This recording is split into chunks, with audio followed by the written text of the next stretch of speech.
episode 2 من سيريز حاجات هتتغير في 2026. وانا بدأت السيريز دي وحبيت ان انا اخدكم معايا في الجورني دي. يمكن يكون حد حابب ان هو يبدأ معايا وقرر ان هو يتغير معايا، فيلا بينا.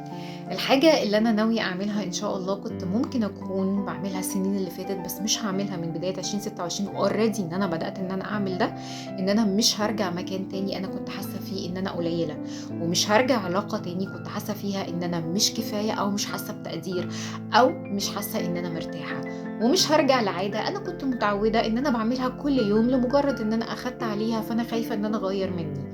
لا، انا قررت ان اي مكان حتى لو كان الكومفورت زون بتاعي ان انا لو رجعت له هحس ان انا مرتاحه، مش هرجع، لان طالما هو اوريدي كان محسسني ان انا قليله او انا كنت في المكان ده مش بتطور، مش هرجع للمكان ده تاني ايا كان. وهبقى اشجع من كده واخد الريسك في ان انا اغير من اي حاجه. مش هرجع لعلاقة تاني أنا خرجت منها بكامل إرادتي، لما حسيت إن أنا مش متقدرة، لما حسيت إن أنا مش كفاية، لما حسيت إن أنا مش مرتاحة. حتى لو حنيت، حتى لو حاسة اللي قدامي قرر ان هو نرجع العلاقة دي تاني، فانا مش هرجع او مش هرجع لعلاقة انا ما كنتش حاسة فيها بتقدير من الاول.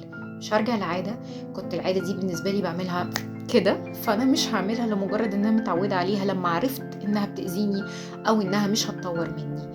مش حابة ان السيريز دي تبقى كلام مسترسل وخلاص، عشان انا عارفة ان الناس بتمل، بس انا بقول الكلمتين دول يمكن حد فيكم يبدأ معايا يحس ان هو لا، في المكان مش هيرجع، كان بيفكر يرجع لمكان المكان ده كان مش مقدره، بس مجرد ان هو كومفورت زون. لا، ما ترجعش، ما ترجعيش او ما ترجعش العلاقة مش مقدرينك، مش كفاية، مش انت حاسس بالراحة اللي المفروض تديها لك العلاقة دي، لمجرد انك حنيت او لمجرد ان الشخص التاني قرر ان هو يرجعك ايا كان مسمى. ما ترجعش، وبطل انك ترجع لعادة كنت انت بتعملها لمجرد انك متعود عليها لكن هي بتأذيك. ما ترجعش.